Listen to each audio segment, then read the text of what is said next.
Good evening, I'm Laura Danke. In late August 2005, Hurricane Katrina hit the shores of Louisiana, and its citizens were not prepared. They say they did not have enough time or warning to prepare for this hurricane, and even if they did have enough time, they would not be prepared for the devastating effects that Katrina had caused. To help your family be prepared for when disaster strikes next, I'm going to show you how to make your very own evacuation kit.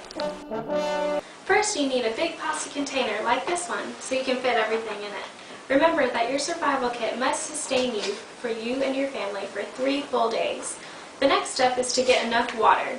The Red Cross suggests that each person should have 1 gallon of water per person per day. So if you're making a kit for just yourself, you only need 3 gallons of water. But if you're making a kit for a family of 4, you'll need 12 gallons of water. Every kit needs to have non-perishable food items. This can include food items such as corn, canned soup, peanut butter, granola bars, and even instant mashed potatoes. Remember that your food needs to last you for 3 full days, including snacks. If you don't want to eat like a caveman, don't forget your paper plates and forks and knives. Paper towels are always a must, so you make sure that you always have some. And don't forget your manual can opener. You can't eat canned food without it. Next, you'll need to have a flashlight and a battery-powered radio to keep informed if the power is out. Remember to have replacement batteries for both.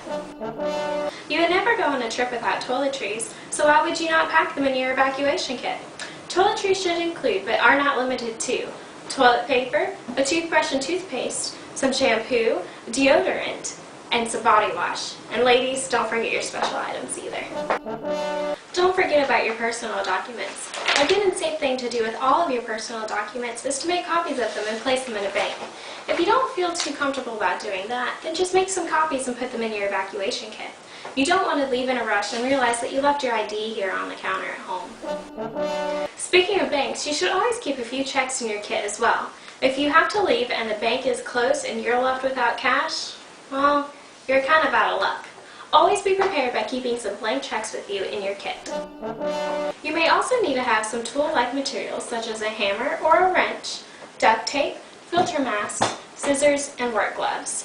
You may need to clear debris from the road or turn off a gas gauge, which will require you to need such items. Disaster can strike during any season, not just hurricane season.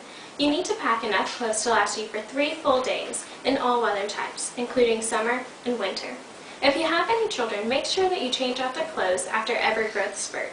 If you pack for a 2-year-old and you don't evacuate until they're 4 years old, then they won't have any clothes to wear. Every family needs to have a first aid kit. You can easily buy one of these at Walmart for a cheap price, or you can make your own. Remember to make it fit your family's needs. For more information on how to make your own kit, go to www.redcross.org.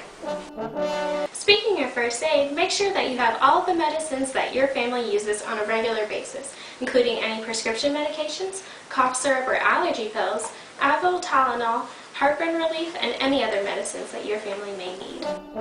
As you make your kit, remember to always fit it to your family's needs. If there is a baby in the family, remember that you'll need to have such things as diapers, wipes, baby formula, bottles, and toys. If you plan on taking your pet with you, remember to bring any food, water and food bowls, a leash or a carrier, and plastic baggies to pick up after them.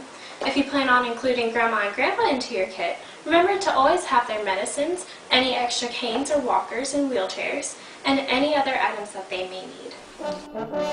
Remember that an evacuation kit is meant to fit your family's needs. What may work for me may not always work for you. Now that we've made our kits, what do? Do we place it in a memorable spot and wait until disaster happens? Not quite. According to the Red Cross, every kit should be updated about every 2 to 3 months. But let's face it, are you really going to change it every 3 months? I doubt it. An easy way to remember to change your kit is to change it when you change your clocks. The things that you need to change should include all food and water, any medicines, any batteries, documents, and all children's clothing. That's all for this edition of Safety. Tune in next week for fire safety tips. I'm Laura Danke, and you have a great night.